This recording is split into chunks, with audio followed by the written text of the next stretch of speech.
So, welcome, Tree. Welcome to, and thank you for coming on the podcast. I went through a phase of doing a lot of podcasts, and I haven't done many for a while. And it's really nice to do some and just to meet other people in the healing business, in the therapy business, and talk to them. So maybe you could introduce yourself and just speak for a little while about what you do, the work that you've been called to do. Okay, great. Thank you, Devaraj, for having me. And I came across you because our teacher for bodywork gave us this book. Yeah, so that was the link. So I've sort of been looking at your work online, which is fascinating work. So I started healing with shamanic healing, hands-on work, and working with spirit realm. And then I went to TRE, so I studied TRE, so I'm a TRE practitioner. I'm also a transformational body worker. I work with people in Kundalini support, so helping them through their process. And I suppose I would say that I am an embodied non-dual teacher as well. Yeah. Mm-hmm. Mm-hmm. Mm-hmm. Interesting. So, I mean, does that? I'm always interested with people. Like does that comprise basically how you live and how you make money, or do you have a regular job on the side or that kind of thing, or do you manage to make a full-time living from this work? Yeah, well, I work on this full time. I don't have another job. This is my work in the world, which is really lovely. Uh, I'm 62 in a few days, so I don't have to do that much work, but it certainly keeps me busy. Yeah. Mm-hmm. Yeah. Cool. That's exciting. I was intrigued when you said, you're offering like support to people who are having like some kind of awakening Kundalini experience, that kind of thing. I lived in an Osho community like 17 years when I was younger, and well, not so long ago, and there will be a lot of people there, seeking some kind of support. They'd had experiences, maybe they didn't even frame them in that way, but something was changing, and there's pretty much, I don't know, I don't follow these things, no recognition of this kind of force in the sort of mainstream of science or medicine or anything like that. I mean, what do you how do you offer, how do people get to meet you, and what support do you offer them? Yeah, it's usually people from overseas. I've only had a few Australians with Kundalini process happening. They So don't I work. wait, they don't get it. Yeah, we do get it in Australia, but I haven't met many yet. So it's on Zoom, and I studied with Bonnie Greenwell. I don't know if you know her. She was very involved in the early days of Westerners experiencing Kundalini, and she realized that she was dying of cancer a year ago or maybe more. Time's not great with me. And she decided to help train up some people to sort of realizing she's leaving the planet. So she trained up a group of people. I had my own really sort of broad, vast, powerful Kundalini process myself. So it's sharing from an experiential sort of profile, as well as having what Bonnie's also shared. Yeah. So a lot of it really is just reassuring people that this is an evolutionary process. Mm-hmm. Mm-hmm. Yeah, that it's not a pathology, and there's nothing wrong. And yes, it can be really difficult.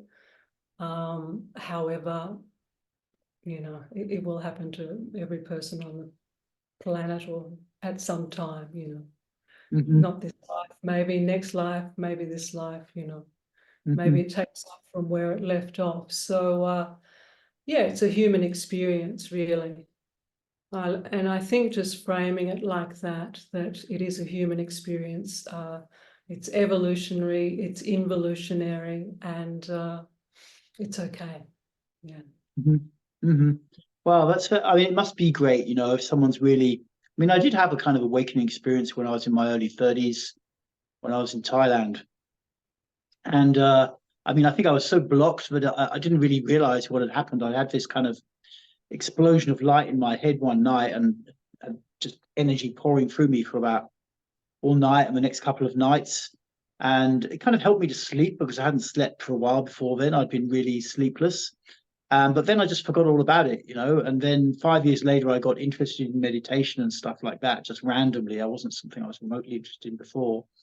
But I mean, and then I was listening once to this meditation teacher of this group, and he read something by some guy explaining an awakening. And I realized after that, well, bloody hell, that happened to me, you know.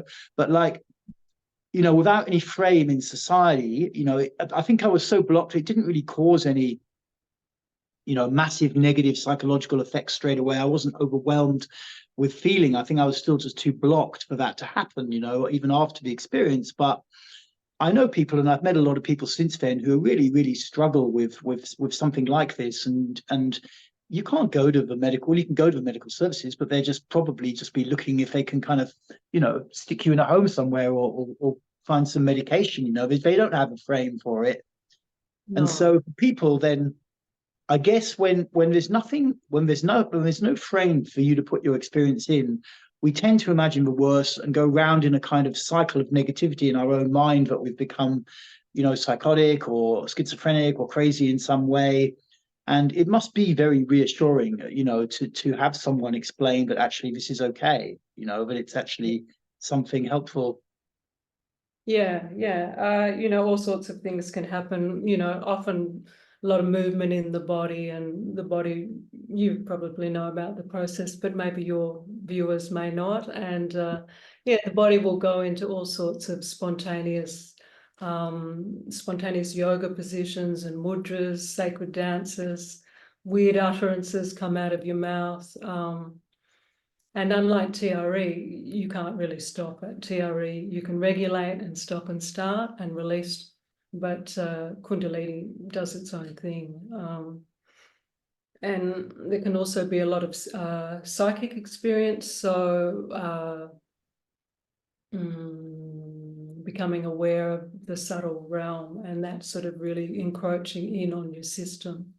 And for a lot of people, that can be overwhelming, and yeah, it can be a little bit ungrounding, and if you're not in the right family, you may be put away. So yeah, Mm-hmm. it's quite a process. Yeah. I mean, I guess with anyone in that category, grounding is a big issue, say. Mm. Yeah, and it's sort of like in the awakening process, so many different stages, you know, like of the vast dry head awakening, the more full heart, unity consciousness, heart opening, and then, you know, the gut awakening, where all that sort of lived experience of expanded consciousness sort of, although it doesn't live anywhere, it can also reside in the gut of the body, Mm-hmm. which is sort of like a grounding aspect of the awakenings. But in some stages, it's very ungrounded. Yeah. Mm-hmm. Mm-hmm. So what do you give people, like techniques or anything, to who are kind of flying off the walls a bit and that kind of thing? You know, is there anything you do to kind of try and bring them, to support them to be more grounded, more on the earth, feel like they're more in control? Yeah, I generally I say to them, learn TRE, because you can release a lot of the trauma, and you can regulate that process, so you can, you know, shake out of the armor and shake the contractions, shake out the story, and balance the nervous system with TRE. And you can also get used to the body having a neurogenic movement that we're not making, and learn to trust that. So you're learning to trust through TRE the way the body can naturally release. And when you gain trust in that, then Kundalini, when it arises, it's not so frightening. Mhm. Mhm. You, Mhm. you understand a little bit about how this organic movement, whether it's through TRE or Kundalini, is really just releasing everything. Yeah. Mhm. Yeah, So yeah. you go. Oh, well, I was just going to say, like, there is this, I guess when we're a little kid and we're born, we slowly learn how to move around, how to control our body, how to do things, and get needs met and that kind of stuff. And like when you have an experience like this, in a sense, you have to learn it all again, or you have to learn different things. You have to learn how to come back down, particularly that kind of thing. I mean, that's something I battled with for quite some time, just learning, okay, it's okay to go out. I can leave the body quite easily in a certain, leave the leaving pattern type of thing. And like, okay, but coming back, having some sense of control, being able to have a social personality as well as kind of some level of mystical or spiritual experience. It's like we're learning essentially how to kind of navigate this new energy or potential in the body. Yeah. Yeah. I think well, I had 100 thoughts then, and they were all just swimming when you were saying that. But yeah, I feel like being awake is like right here and now. So it's not all that sort of, we can travel and visit other things and what have you, other places and realms. But, awakeness is right here, right now, as presence. So that is really quite, well, it's an awake embodied experience. Mm-hmm. And yeah, so it is really just being here, and it sort of is more simple and practical than I think a lot of people imagine. Yeah. It's quite human, it's quite grounded. And, having said that, I did spend 9 months in vast, dry, spacious awareness, and, I wasn't functional. I was just in a bliss state, looking at Mm-hmm. the concrete floor. So that was one stage, Mm-hmm. no thought, just bliss, unfunctional. Yeah. Mm-hmm. But it's a process. There's many of these different processes that happened or happen in the awakening process. I don't really feel like there's one awakening. There's awakenings, Mm-hmm. and there's the awakened state, which when it resides grounded in the gut, we're just here now. Mm-hmm. Mm-hmm. So it is a really embodied experience. Mm-hmm. Yeah. Yeah, I think that's interesting because there is this sort of I don't know, when I started to get interested in meditation and Kundalini and this kind of thing, this is like 25 years ago or so, there was this whole kind of scene of people who were just the same as when I was into Entheogen scene a bit with Ibogaine and that kind of thing. They were just kind of, I don't know, that they form a self-image somewhere of someone who's a spiritual person now because they've had this experience, and then they sort of trot about the place telling people about their mystical experiences, reinforcing this sense of being a spiritual person or something like, you know what I mean? And like, and then the challenge is more, I think, to learn how to really be present, rather than feed a self-image of being a certain kind of person, and to keep coming back to that in a way. There is this whole scene where particularly younger people, I guess, it's like you still got this desire, this egoic desire to sort of be somewhere in a status system or something like that, to move up or maintain your posture. And we get into these kind of addictive mental behaviors around it. And so I think the challenge is, for me, it was like I was a little bit in that scene with spiritual people for a little while, but then I just thought, I'm really so fucked up emotionally that I have to go and do therapy. And so I started to hang out. Well, I got a connection to the Osho people, and then I ended up in a very intense therapeutic community for quite a while going there. in Holland, you know, and then that cleared a big chunk out. And then it wasn't so easy for me to go back to some kind of spiritual mind world of like being a spiritual person or something. Yeah, You know what I yeah. mean? Well, yeah, absolutely. Yeah. And you can get really stuck, as a spiritual person. It's really, that's not the spiritual journey. It's for the person to fall away. And I suppose my idea of enlightenment is not by bypassing the body, it's by actually going into the body and literally enlightening the load. So releasing the armor. I feel like ego identity is a combination of sanskaras, so past life impressions we come in with and we have to live through and work out, conditioning, and we're formed up out of trauma. And so we can do a lot of work in enlightening the vessel, the psyche, the whole system, by healing the trauma. Yeah. Yeah, Yeah. yeah, It because is intriguing. you go. Oh, well, no, I was just going to say it's in how this kind of mind body thing still really persists in spiritual schools and all sorts of places, but the body is still seen as this kind of, I don't know, negative or mundane thing that has to be left behind in some way, you know, or transcended in some way or something, you know. It's kind of still seems very persistent, this belief somewhere to me. Yeah, yeah. Well, I feel that we are pure consciousness and that vast spaciousness. We're not ultimately the body, but for me, the body is a real tool to notice where we're coming from at any time. So, like, I do work with people and noticing either the relaxation of the system. So if the nervous system work, like noticing where the nervous system is, understanding our nervous system, and also noticing whether we're like perched up as person and really contracted, or whether we are, sitting back a bit in the body and there's a relaxation.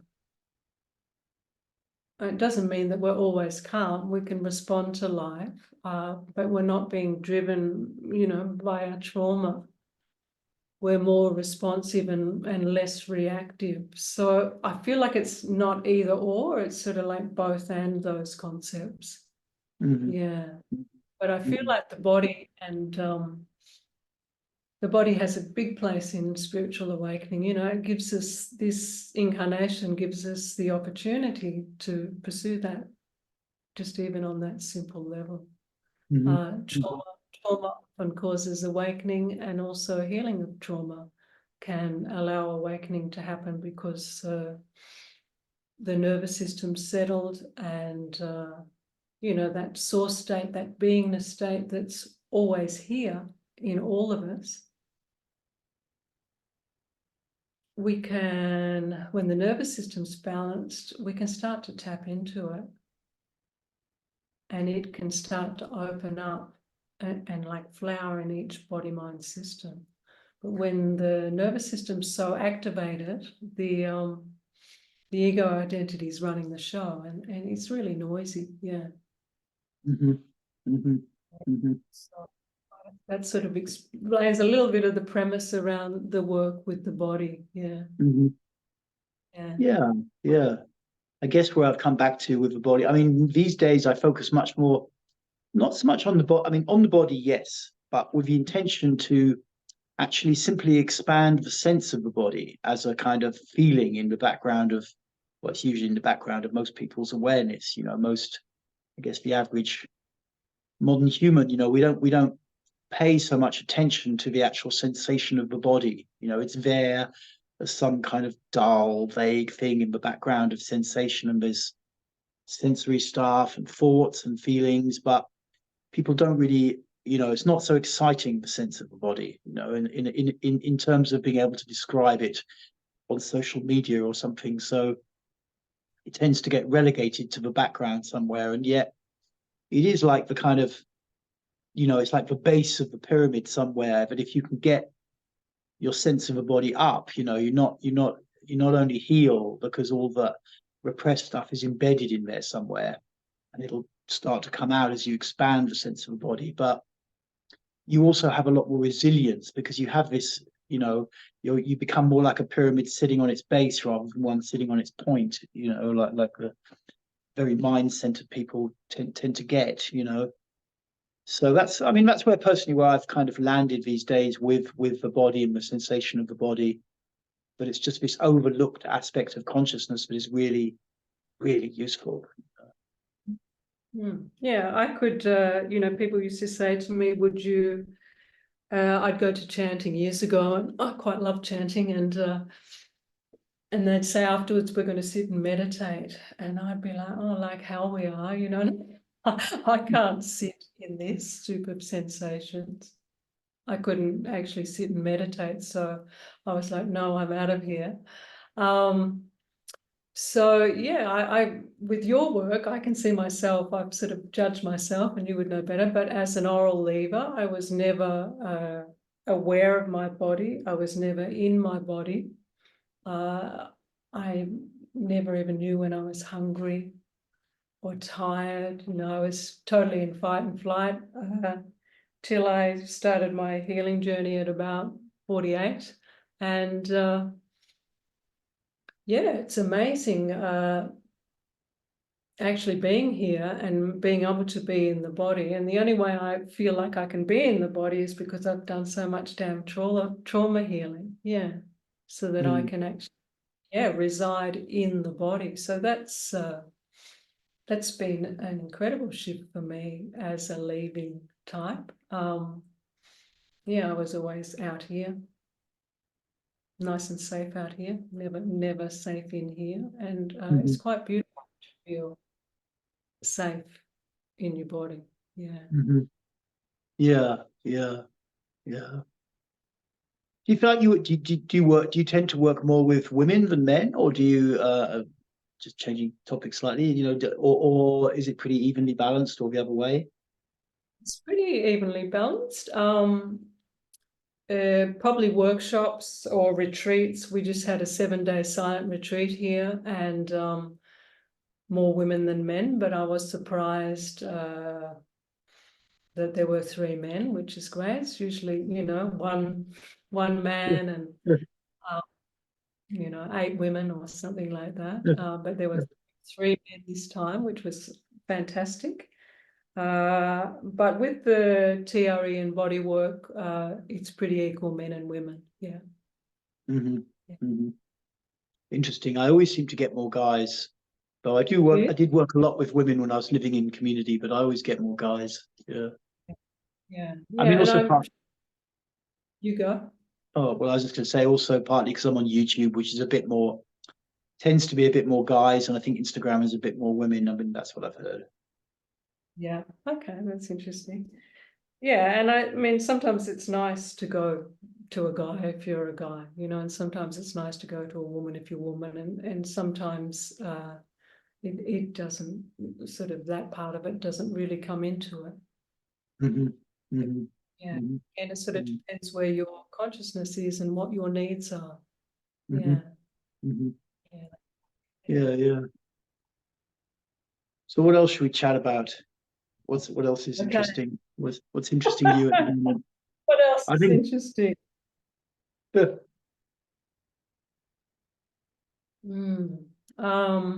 Yeah, gosh, what else would I've been really busy today, so my body's sort of doing its thing a little bit and moving around a bit, so I apologize for that movement. Oh, I'd like to hear about I'd like to hear a little bit about your work and you know, the structures, the character types, and yeah, I'd like to hear about you know, breaking out of that. Like I have my idea of breaking out of the ego. And of course, in the body work, we've only learnt, you know, minimal about what you work with. So, but it's fascinating, and it's really nice to have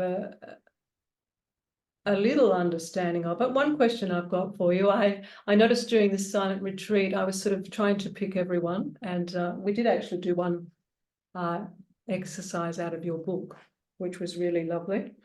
But I was thinking, oh, this person's an oral leaver, and I'm like, no, actually, it's an oral aggressive with dissociative tendencies.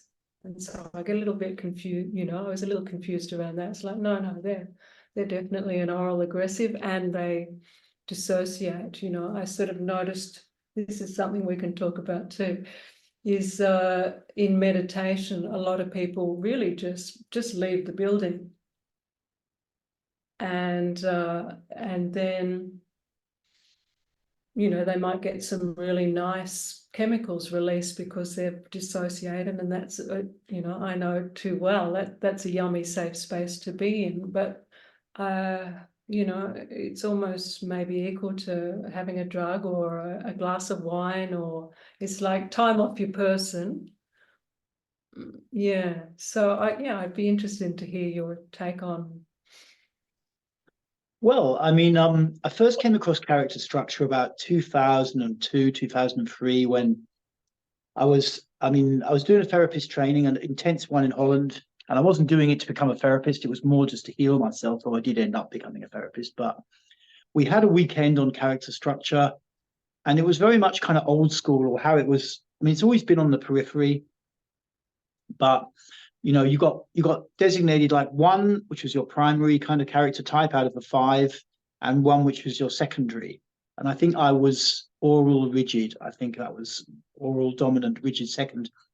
And you know, it's kind of interesting. And then I didn't really deal much in character structure for a long time. I didn't become a therapist till like the 2010s, and I was running anger workshops. And then I kind of started to want to do something a bit less always shouting and making expression stuff. And I got into bioenergetics. And at some point along that, I thought it'd be nice to have a bit more theory or something, or some kind of theory to tie in. You know, I'd always been a very mindy person and quite strong leaving pattern, really. But my ambition had been, you know, when I got into the Osho communities and stuff, to become more heart-centered, become able to feel my body, feel my emotions and this kind of thing. And so I'd learned to kind of, in my own mind, denigrate the mind quite a lot. So I'd still be a mindy person, but I'd kind of be beating myself up for it on some level. But at some point, it kind of felt like it could be useful to have like some kind of framework or pattern to work with, because it gives the mind something to engage with, you know. And so I started to get back into character structure and read some books and track stuff down. And everything was very old, and everything was in a lot of psychiatric terminology that wouldn't really relate to the person in the street. You know, I'm untrained in psychology. I'm not a clinical psychologist or something like that. I just learned therapy from being in so many workshops, basically, and that. And so I couldn't really relate to it. And then I came across a book by a guy called Stephen Kessler from California. And he was a therapist, but he wasn't so much into the heavy bodywork, bioenergetic kind of stuff. He was a bit more visualizations, but he'd taken character structure and he'd made a book and he'd really reformulated it quite strongly. And I was very impressed with what he'd done. You know, that he'd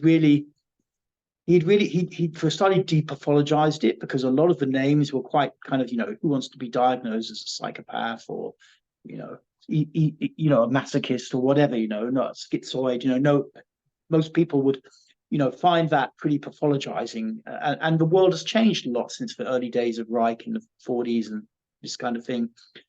So he depathologized it, giving it new labels.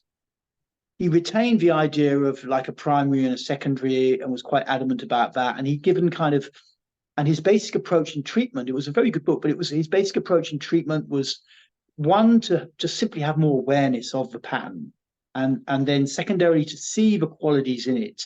You know, that was his approach. It was less to do with, okay, we're going to move some of this shit now, or try to anyway. It was more see the benefits. So it was a more meditative approach, grounded kind of in presence and stuff, really.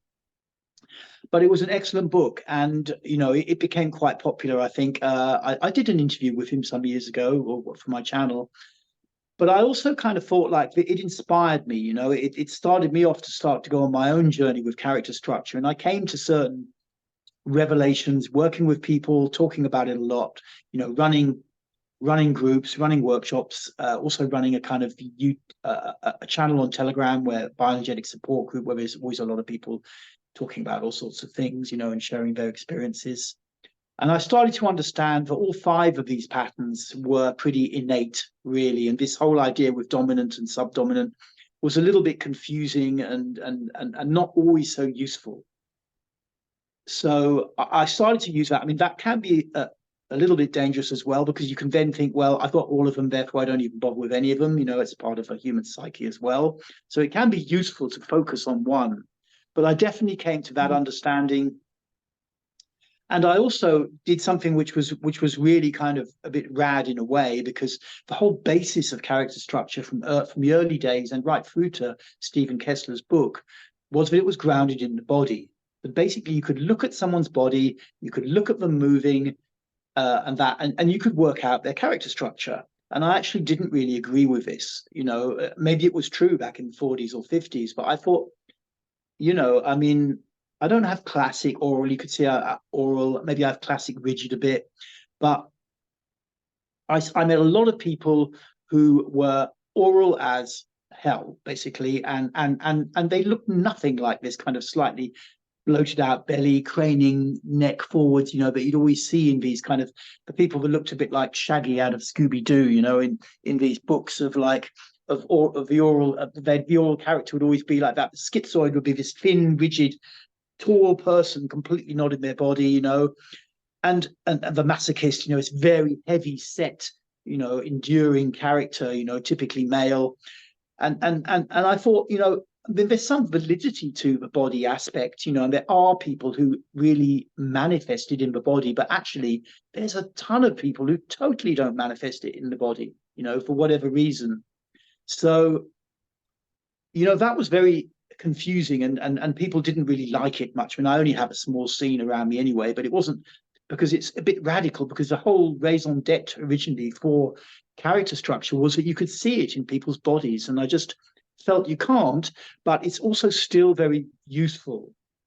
And so I ended up writing that book and researching, just doing more of my own work. I was creating a course at the time, The Journey, which is an online course, and I did like 5 weeks on each of the character structures. And as I was creating content for it, I found myself right back in my leaving side, oral side, aggressive side, whatever. It's like the mind knows, and it just says, right, now we're going back into that. And so it was a big journey for me, just creating content for other people.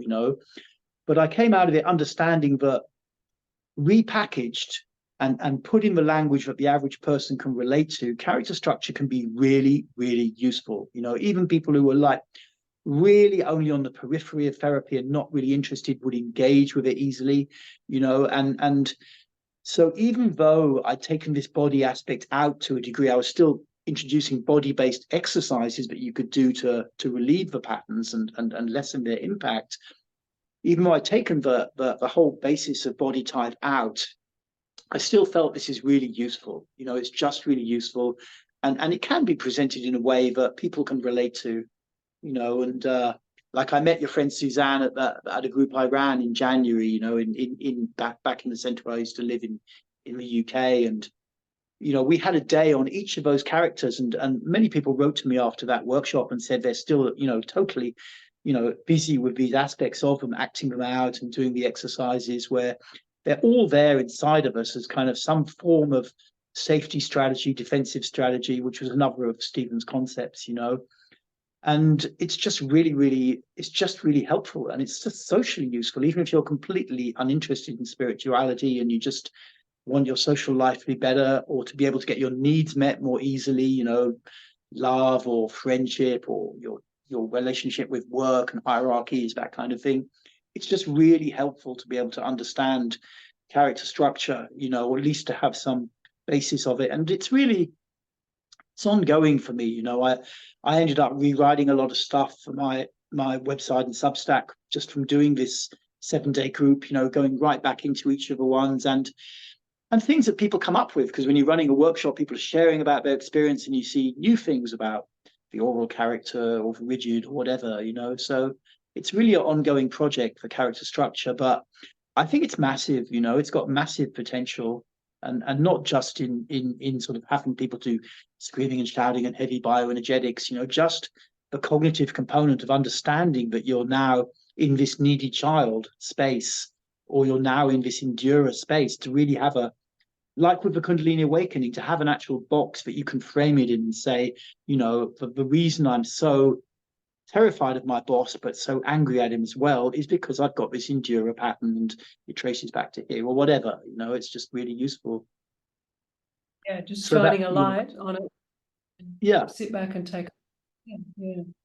Yeah, you know, yeah, it thrills me, that work. You know, I'm only new to it, but yeah, I must confess, with the bodies, I can sort of see it in the bodies, like the clients come in, and yeah, so it was interesting to hear that, but probably not obvious in all bodies. Maybe there's a real stereotypical ones where it's Mm. very obvious. Mm-hmm. Yeah, yeah. And so, like, you know, we don't want to be defined by our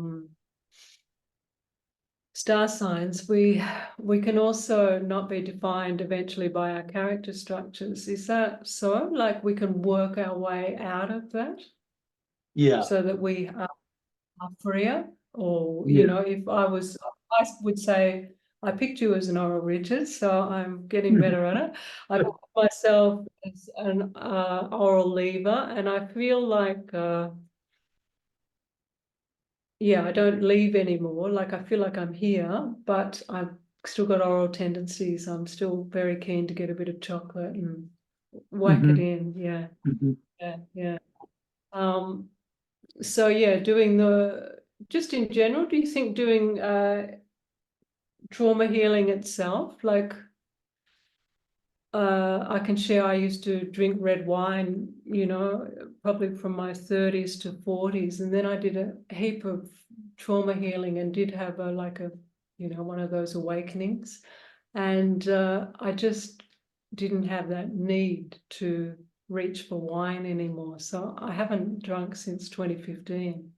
And I just don't have that impulse. It's not that I'm anti-alcohol, you know, I used to enjoy it and probably depend upon it, you know, a couple of glasses of red to push the sensations down in the body of a night time. But after lots of trauma healing and a bit of an awakening, it's like, oh, I don't have that need anymore. Yeah. Yeah. I mean, I mean, certainly how I see them, like these five character types, and to be honest, I could happily reduce it to four. Reich didn't even come up with the aggressive, and it is useful, but it's not always so kind of on the same, really there early on as a defensive strategy. It's a bit later down the road, I think, and more applicable to Americans. But like you know, you can definitely work with these. I mean, what I was going to say, actually, how I see them is more, they are like the classic onion rings. You know, you have layers of this oral tendency, layers of the enduring tendency, layers of leaving, you know, but as you start to work through some layers of this stuff, you definitely get a better sense of control and more of an idea, like, okay, you know, I've got tendencies to, you know, do this stuff and it relates to this, and you know, you get the capacity to niche your own personality and be much clearer about stuff that you're doing that isn't working for you or that you end up feeling bad about in your personality, you know. So I also calibrate people's expectations a bit. There can be a tendency, particularly among leavers, to, you know, they just want to get to the finish line and kind of be free of stuff and have a totally healed self-image and this kind of thing. So I always tell people it's going to be hard work, you know, it's going to be work. But if you're willing to put it in, you know, you can take some layers out of these patterns, you know, you can take some layers out. And yeah, that's definitely been my experience as well. You know, even last year I started doing this quite intense belly breathing process using two quite strong actual physical movement belly things attuned with the breath. and it took another chunk of my oral pattern out, and I just lost or it attenuated my desire to snack. It went down 60%, and I dropped 5 kilos in weight over a month or something like that. And I'm not wildly overweight anyway, but and I thought it would go down more, but it didn't go down more. But so that was to me at 63 like an experience of like you can still move something, you can still move something. And I still see layers of my endura, it's like because that's a really good one to work on, because it just holds us back in life. It will just hold us back. Fear of anger and the nervous system being set in a defensive mode at the age of 2. It's like, it's fascinating stuff. I see all 5 of them very strongly in me. I mean, I'm because I've written so much about it and worked for people such a lot. I see them. I see them in my behavior. I see them when I'm walking around or meeting people and socializing. Getting triggered. I just see the patterns strongly, and it's not the only psychological model that you can use. There's lots of them out there, and then you've got all the more spiritual ones, or the Enneagram, or corporate ones, Myers-Briggs and astrology and stuff. But what is good with because there can be a tendency, I think possibly because we are such a cerebral culture in the West, really, that it is a bit like that you always look for a workaround. Okay, I'm a number 4 Enneagram, or I'm a Cancer, therefore I've got these issues, therefore I just work around them, and that. But with, you definitely can move through some layers and take some of this stuff out. Whether you ever really dig the whole root of it out is questionable, but I mean, you can take the charge out of the body, a big chunk of the charge out, that's keeping it in place. So it's good work, but then it's also intense. It's more intense, I think, the work I do certainly than the average person would look for. It's not. I'm happy to exist on the periphery. I don't feel like I need to be a famous therapist or whatever, and sell 1 million books and stuff like that. I don't see it like that. I'm happy to work on the periphery with some more extreme practices and stuff like that. And so, that's the kind of work I do. And then other people can change things or do their own way, whatever. It's up to them. But it is intense body work, and it will bring stuff up, and you do have to feel like you're ready for it. And a lot of people probably aren't, but nevertheless, if they're sufficiently like, okay, I really want to change this is or they're in a crisis or something, then you can use these kinds of techniques and start to get some of that charge out, and start to get some sense of being back and having some control over your own life. Yeah. I don't think any of it's a quick fix. Sometimes people come to me and they say, "Oh, I've got a block," and I'm like, "Oh God, only one." Like, I've got a block and I'd like it removed. It's like, "Oh, okay, be fine." Yeah.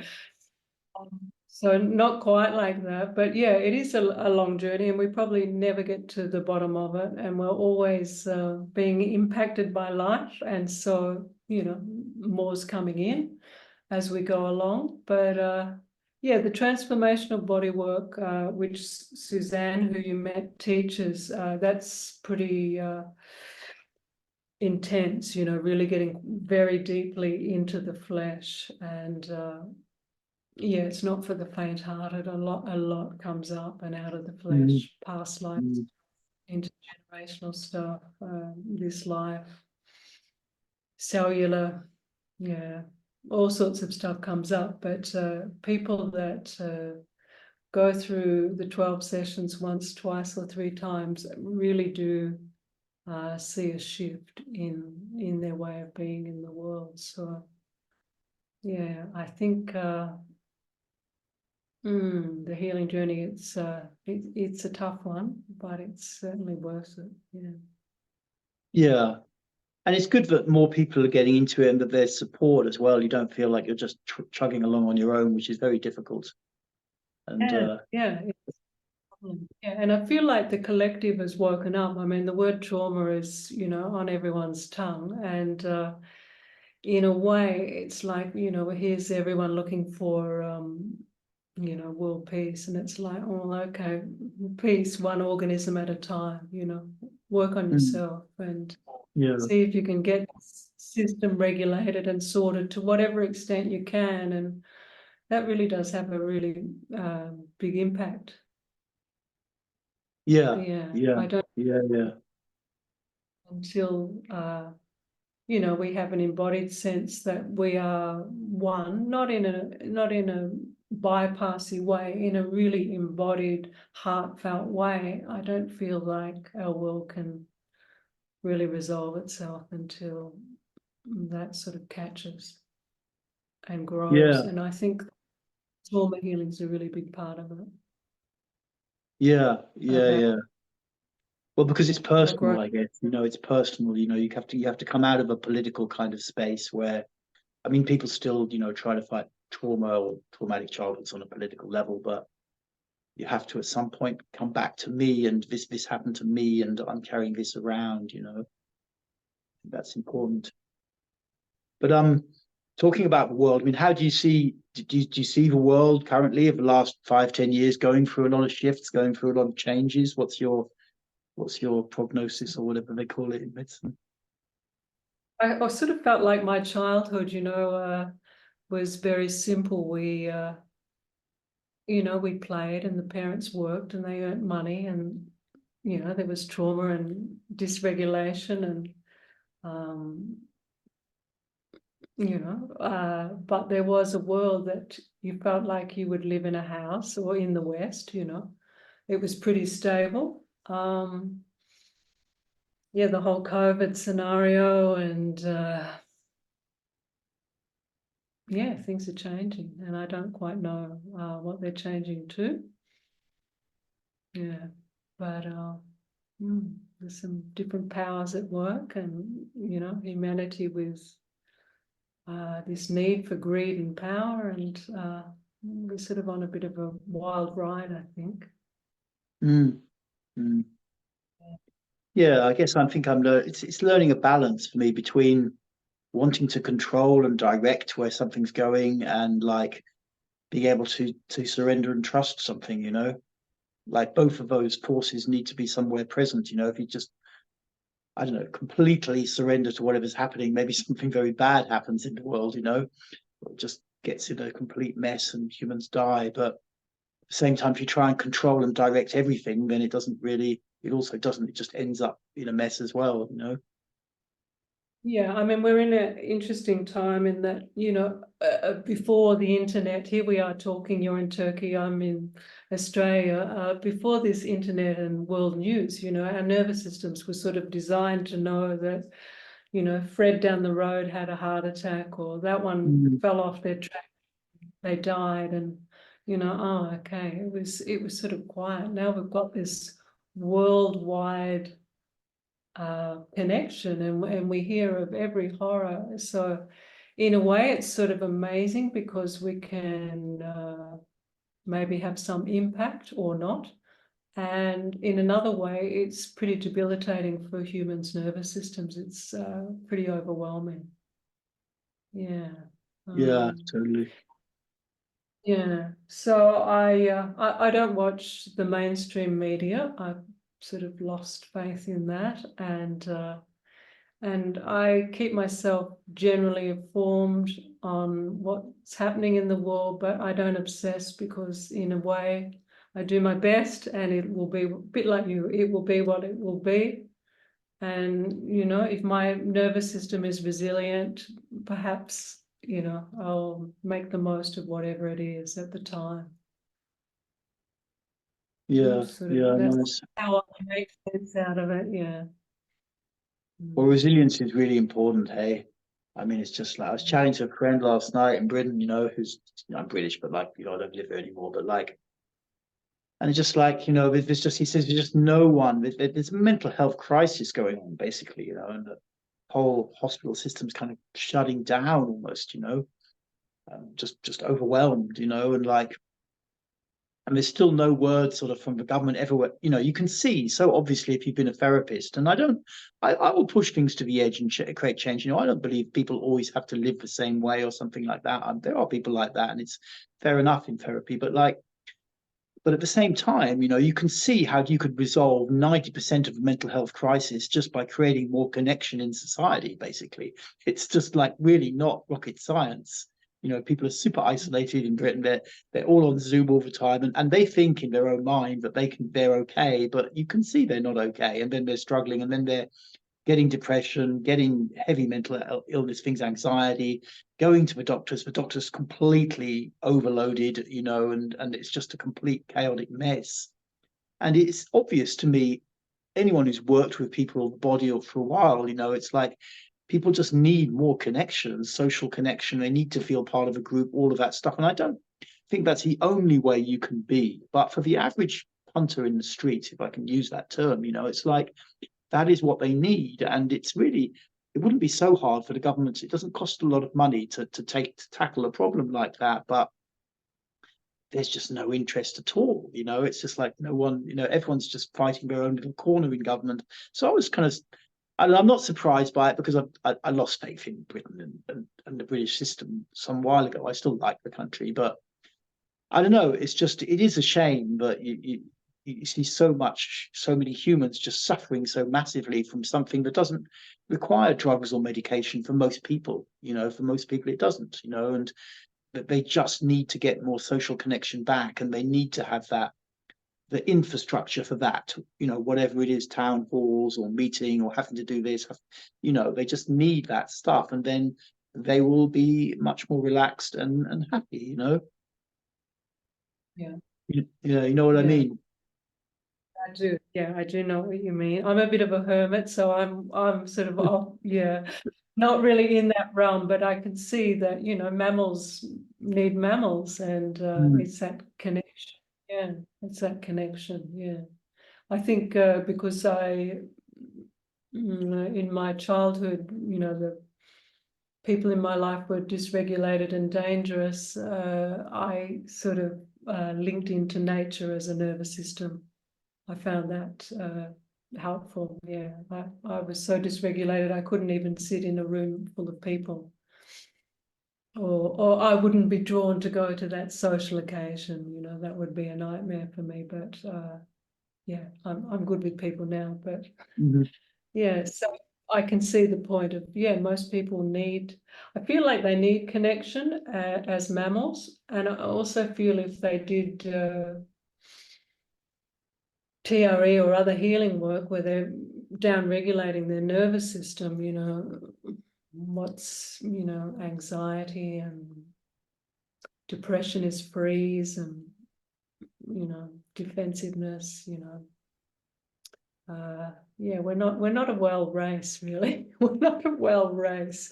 And I think with, you know, a lot of trauma healing, we could become well and be a pretty amazing planet of amazing people. But when I look around, I see a lot of dear souls doing their best with dysregulated nervous systems.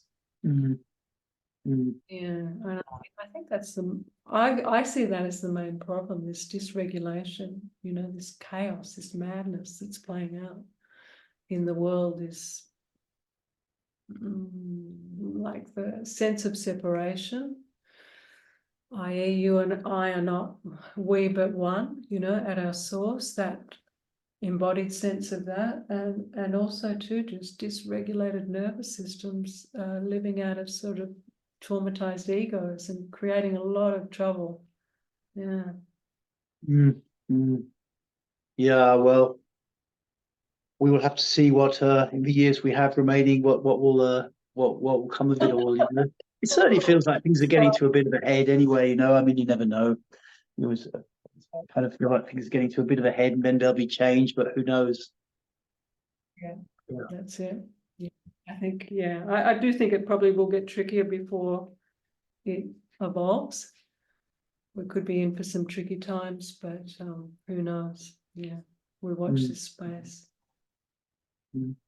It's been very nice speaking to you, Tree. Thank you for you know, coming on the show, or coming on the podcast. Lovely to meet you. Yeah, and I really appreciate your work and all your freebies on YouTube. It's fantastic. Yeah, I haven't had much time to partake of some, but I have enjoyed, trying a few, and they're amazing. Yeah. Thank you. Thank you. Do you want to just say how people can, if anyone's interested or feels moved to reach out to you to look at your work and that kind of thing? How, I mean, we can put some links in the description anyway, but and would you just like to say something, how people can reach out to you? Probably my website, stuff. Yeah. which is awakeningsthroughthebody.com.au for Australia. And that's probably the easiest to start if you want to have a look at what I get up to. Yeah. Cool. Cool. Well, I guess it must be, is it late in the day where you are, or is it early?